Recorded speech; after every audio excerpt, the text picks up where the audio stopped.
I'm Jane King. At the NASDAQ, Pandora's stock crashes amid the rise of Apple Music. I'm Patricia Wu at the New York Stock Exchange. We'll take a look at the week ahead and what could impact small caps. I'm Remy Blair reporting from San Francisco. When it comes to drug pricing, competition is good. A San Diego company is slashing the cost of generic drugs. And as the IPO market in the early phase of hibernation.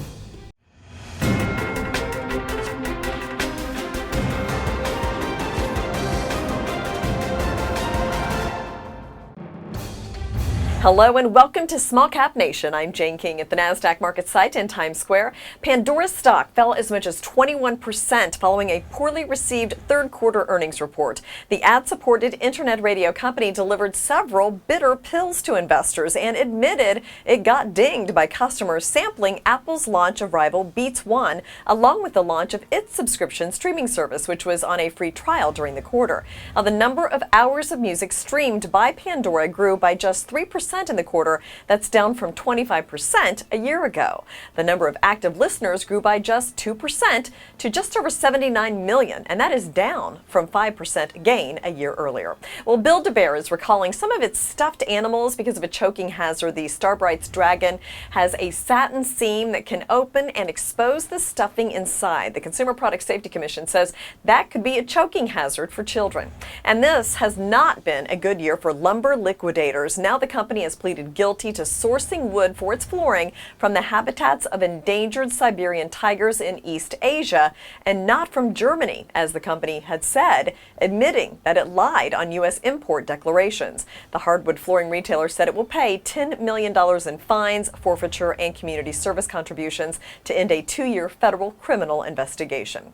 Well, we are in the thick of earnings season and small cap stocks moving. Here's a rundown of what we're looking at today. Acacia Research had a big miss on its earnings and reported a loss instead of a profit, which was what was expected. BJ's Restaurant shares soaring on better than expected earnings. Boyd Gaming reported revenue up 3% compared to last year. Gigamon's revenue was up 44% compared to last year. Inuvo, a digital advertising company, had record third quarter revenue. LogMeIn is losing one of its top executives to launch a health-related startup. Marketo had solid third quarter results. Netgear topped quarterly results by a wide margin. Ocular says its drug didn't work as well as comparator in treating glaucoma. And Stratasys preliminary third quarter earnings estimates came in well below Wall Street expectations. Ultra Clean, which is actually a semiconductor business, saw revenue up 4.5%. And Vince Holdings, the high-end clothing apparel company, named a new CEO. Shares of Vince down 54% over the past year.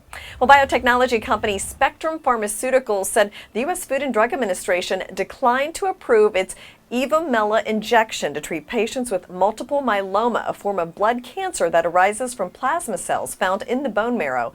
Spectrum said it received a complete response letter, which the FDA sends to let a drug developer know a marketing application will not be approved in its present form. And finally, Treehouse Foods is reportedly close to buying Ralcorp from ConAgra. Reuters says the deal is worth $2.5 to $2.7 billion. Ralcorp brands include cereal, pasta, crackers, jams and jellies, syrups, as well as frozen waffles. Treehouse's recent purchases include better-for-you snack company Flagstone Foods. Well, that's a look at today's big stories. Let's check in on what's happening at the New York Stock Exchange with Patricia Wu and Alan Valdez. Hi, Jane. Looks like we're off to the races again. I'm here with Alan Valdez of Silver Bear Limited. Looks like it's another day, another central bank in focus.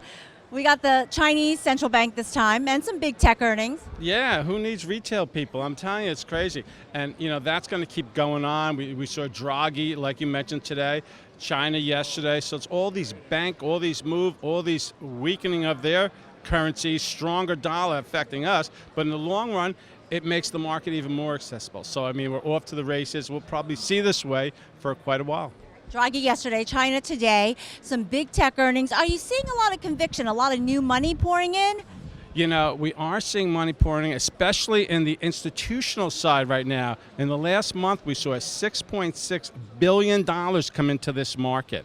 Okay, mainly institutional, mainly blue chips. Unfortunately, the retail guy, the small cap guy, is still a little shaky. Since September, when markets were crashing around the world, they have taken $2.6 billion out of the market. They actually took 166 million out last week. So it's been a rough, which is not unusual.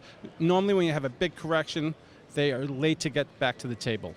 Do you think they will get back to the table, the little guys? November, December, historically good months for the market? Without a doubt. You know, there's that Halloween effect where supposedly if you have 2 bad months before Halloween, you have 6 great months leading up to May after Halloween. So I think you'll see them get back in. And look at the market. Yesterday up 300, today up triple digits. So I think basically you'll see them come back in before the end of the year, not only for tax reasons, but also good profits. A lot of these stocks are off 20%, some of these small caps, so you're going to definitely see them get back in the market. All right, so you think more of a treat for investors for Halloween rather than a trick? Yeah, no trick, all treat, and they'll be back. But let's look at the weeks ahead. Are we seeing any headwinds there? What could possibly derail this rally? You know, great question. Last week earnings season, which has been a mediocre earnings season, profits have been down about 40%, so it has been a great earnings season. Other side of the table, it's been okay. But basically next week, we got Alibaba reporting, Ford reporting. We have some very big names reporting to end earnings season. But the big enchilada next week is that debt ceiling. And investors do worry about that, especially institutional investors. That could put a crink in their armor there. So we'll have to keep a close eye on that, see which way it goes. I'm sure they're not going to stop the country, defund anything, but it just always gets us nervous, so we'll watch that closely. Fed and the debt ceiling, round and round we go. Never stops.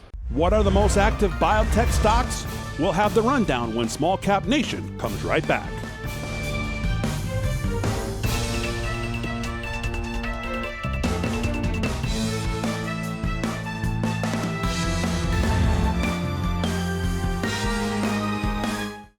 Guys, I got the jerseys. El Nino. Aquí. Spray Dan. Oh, yeah. Don Ovan. Think that's me? You guy. It's $40. Can you cover that? I'll send it to you right now. Done. Okay, got it. So hat trick Rick, he's the best player on our team. You get the ball, you give it to him. Great. Rick. On your phone, online, on the go, Wells Fargo makes it easy to get banking done. All right, Don, you're on. Nope, just kidding. Doug, you've been staring at that for a while, huh? Listen, TD Ameritrade has former floor traders to help walk you through that complex trade, so you'll be confident enough to do what you want. I'll pull up their number. Blammo. Let's get those guys on the horn. Ooh. Looks like it is time to upgrade your phone, Douglas. For all the confidence you need, TD Ameritrade. You got this. Let's go, Serena. Fight, fight. Come on, fight. Can't stop me now. Come on, Serena. Can't stop me now. You don't want me. Can't mess with these. Back to the top. Here we go. 2, 3, 4, 5, 6. Whoa, stop. Let's go back. 1, 2. Whoa, we're going to stop there. I bet we can do it even better.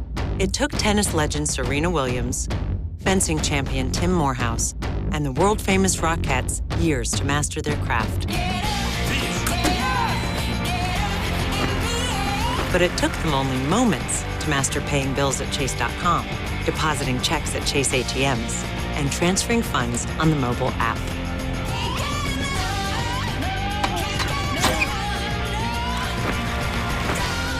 Technology designed for you, so you can easily master the way you bank. Big Pharma is big business. Criticism over sky-high drug pricing pushed the issue into the national spotlight. Now, the outrage over escalating prices is hitting Wall Street, but is there relief ahead for Main Street?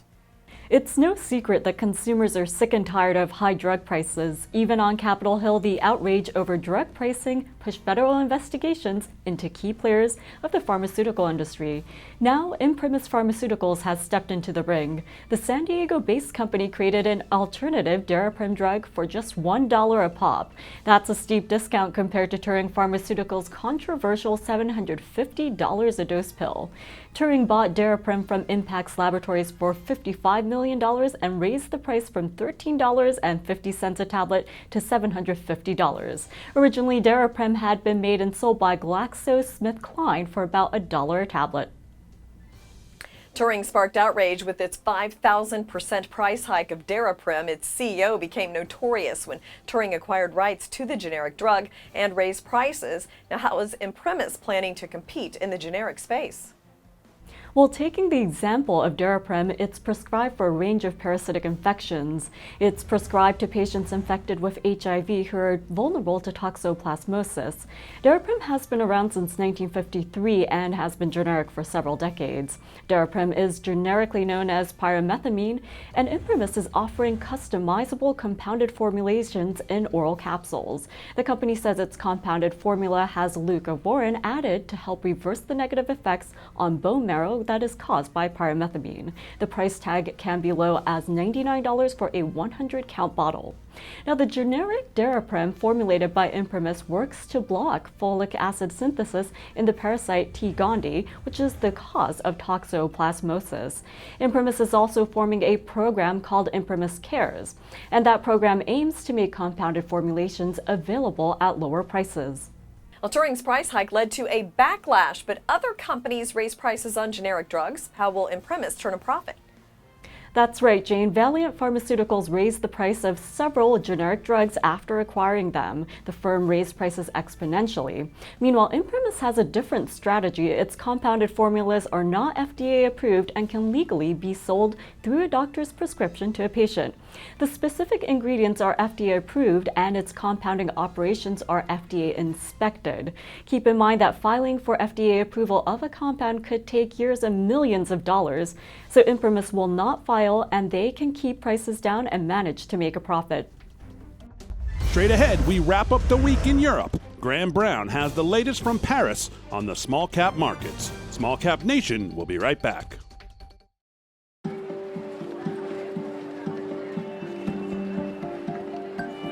Good. Very good. You see something moving off the shelves, and your first thought is to investigate the company. You are type E.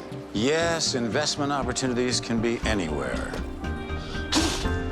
Or not. But you know the difference.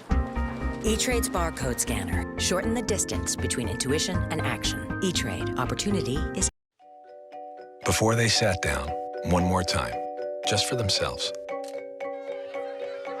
Before the last grandchild graced the stage.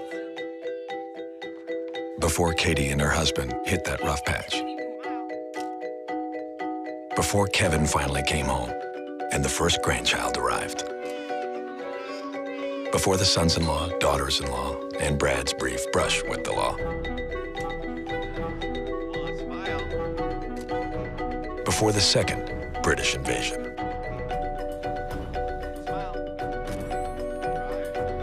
Before Katie, Debbie, Kevin, and Brad. Before they became a family. There was a connection that started it all and made the future the wonderful thing it turned out to be. We know we're not the center of your life, but we'll do our best to help you connect to what is. Sometimes the present looked bright, sometimes romantic. There were tears in my eyes, and tears in my eyes. And so many little things that we learned were really the biggest things. Through it all, we saved and had a retirement plan, and someone who listened and helped us along the way. Because we always knew that someday the future would be the present. Every someday needs a plan. Talk with us about your retirement today. As we continue our look at global markets, Graham Brown is in Paris with the latest from Europe. Well, Jane, European stocks on Thursday rallied and continued in today after the ECB President Mario Draghi hinted more economic stimulus was on the way. The euro has responded as the ECB wanted, plunging 2% against the dollar, hopefully helping to pull inflation into the eurozone.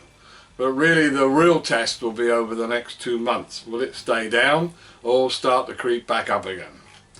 At the same time, all markets except the non-euro UK moved up significantly and look like beating last week's close. Much of the gains are attributed to Mario Draghi's promise to deliver the full menu of monetary policy in support of European growth. However, is it a case of any direction being better than no direction? Others are not sure.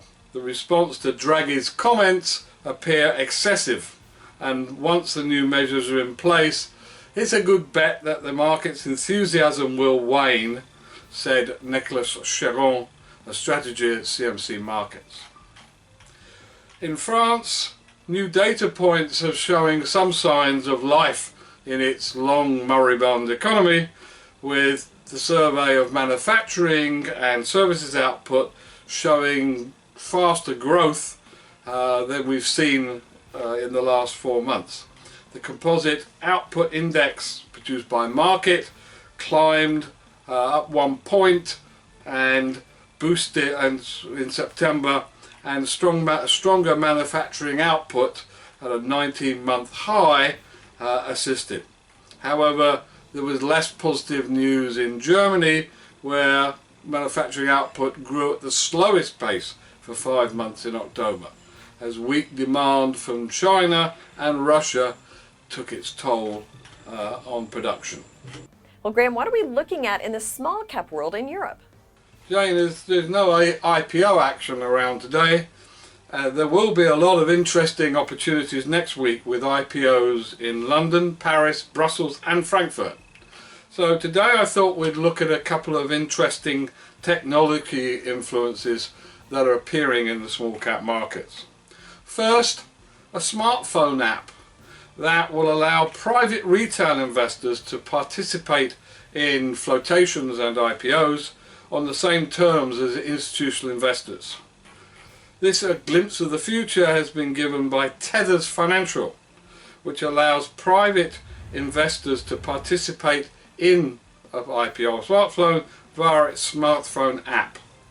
Tethers said this development represents the first flotation anywhere in the world offered through a mobile application.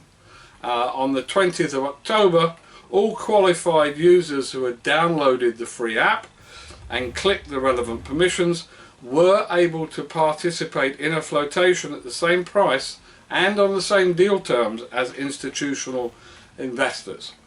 The initial public offering had been sourced and provided on an execution-only basis by Shard Capital, a London broker.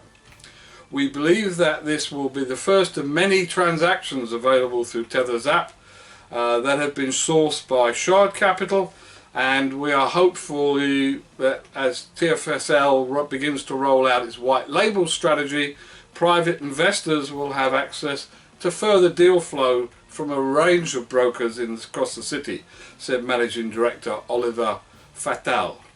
Retail investors have wanted a service like this for a long time, and we've delivered an app in the form of a telephone app rather than a desktop program, because we believe that smartphones are the future, he added. The next story is also a sign of the times. The UK government is giving video game startups $4 million to help them build the next Tomb Raider, Grand Theft Auto or whatever. The UK government has allocated $4 million to video game startups over the next 4 years in a bid to help companies build new generation of video games in the UK. The Video Games Prototype Fund comes from the Department of Media, Culture and Sport, and is designed to help video game companies get their concepts off the drawing board and into production. Grants of up to £25,000 will be offered to early stage video game companies from now until 2019. These grants will be designed to help new and young gaming companies create working prototypes. A limited number of £50,000 grants will be given to video game companies to go beyond the prototype stage. The government claims and recognises, in fact, that the video game industry is a great UK success story. According to the department, the industry currently generates more than £4.5 million a day for the UK economy and directly employs 19,000 people, particularly young people, where unemployment is still high. A report published last September found there are about 1,900 video gaming companies in the UK and 12 major gaming hubs. So we will have more small cap and IPO news with all the action in Europe next week. A new company debuts on NASDAQ. How's the first couple of days of trading? The lowdown on Dimension Therapeutics when Small Cap Nation continues.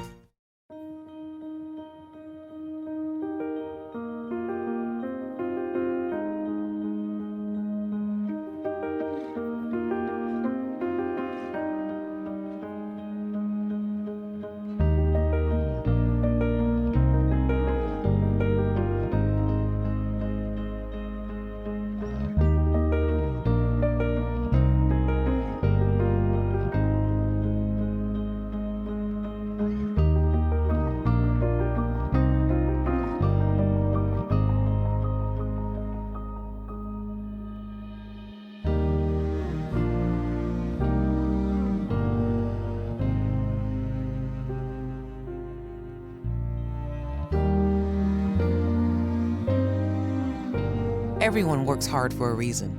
Working together, we can help you prepare financially for when 2 becomes 3. Wells Fargo. Together we'll go far. You want to be the best investor you can be. You want to cut through the noise of an overwhelming amount of analysis. You want the insights that will help you decide which ideas to execute and which to leave behind.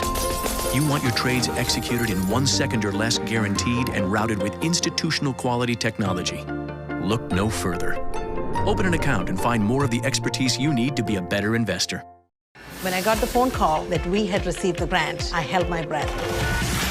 To have a program like this is a big reward. Being a Chase Mission Main Street grant recipient is a game changer. One of the biggest surprises in starting a small business is the number of hours we should work for the first 20 years. One of the great things about this grant is that it is going to let us invest in some additional inventories. It's going to allow this business to go to the next level. Being a recipient of this grant, we can't be thankful enough. It's a dream come true, and I'm still in awe.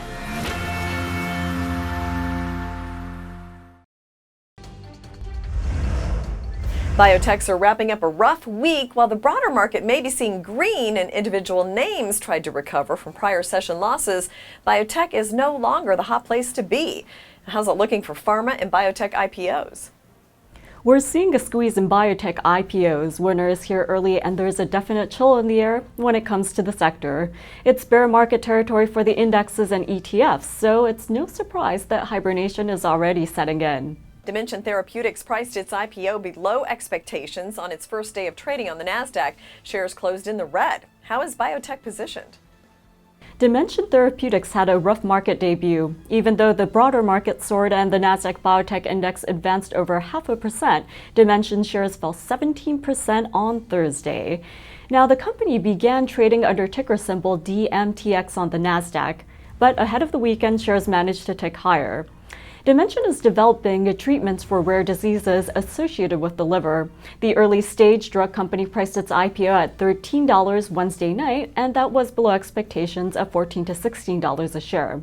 It managed to raise roughly $72 million by selling 5.5 million shares. The company currently has a market cap of about $269 million. It's no secret that biotech firms need time and funds. How are recent biotech IPOs faring? Of the major biotech IPOs in the past month, most cut the share price offered to investors before trading or priced shares below the target range. There is a definite slowdown in debuts for this sector. If we take a look back in 2013, a record $7.1 billion was raised from 50 biopharma IPOs. And last year, we saw a record 81 offerings that brought in a total of approximately $6 billion. Overall, drug pricing controversies have pushed biotechs lower. So recent setbacks for the sector may have some investors looking for an exit, but without a crystal ball, it's hard to predict when the bloodbath will end and we'll see a bottom. Now keep in mind that the large cap pharma names will report quarterly earnings next week, so we'll keep an eye on those balance sheets and valuations. Coming up, our buy, sell, or hold. We'll tell you what the experts are saying about some well-known companies when Small Cap Nation returns. Guys, I got the jerseys.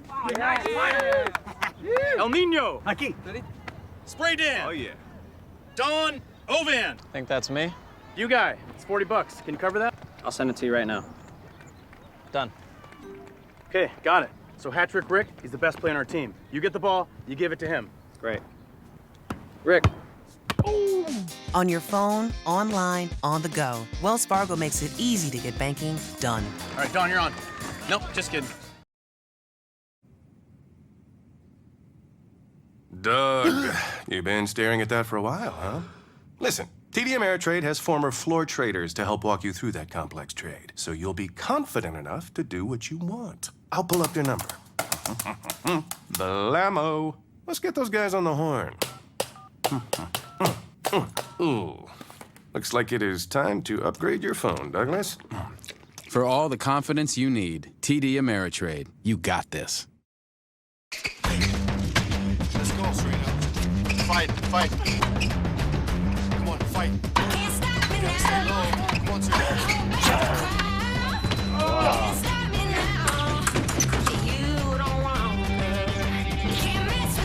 Back to the top. Here we go.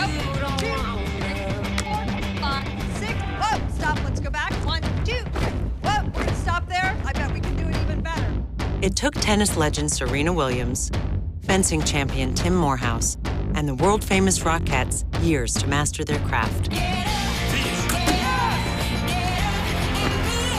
But it took them only moments to master paying bills at Chase.com, depositing checks at Chase ATMs, and transferring funds on the mobile app.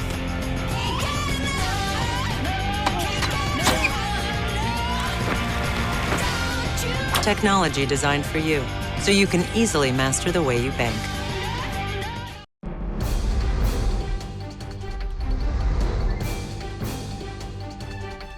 In buy, sell, hold actions today, Banner is cut to market perform at Keefe Bruyette.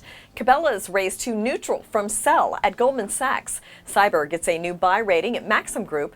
KLX is cut to underperform at RBC Capital. Netgear raised to outperform at Raymond James. Sarepta rated new hold at Jefferies. And Simmons First National cut to market perform at Raymond James. Thanks for joining us for Small Cap Nation, and we'll see you back here on Monday. Until then, check back for the latest news and research on smallcapnation.com, Facebook, and Twitter.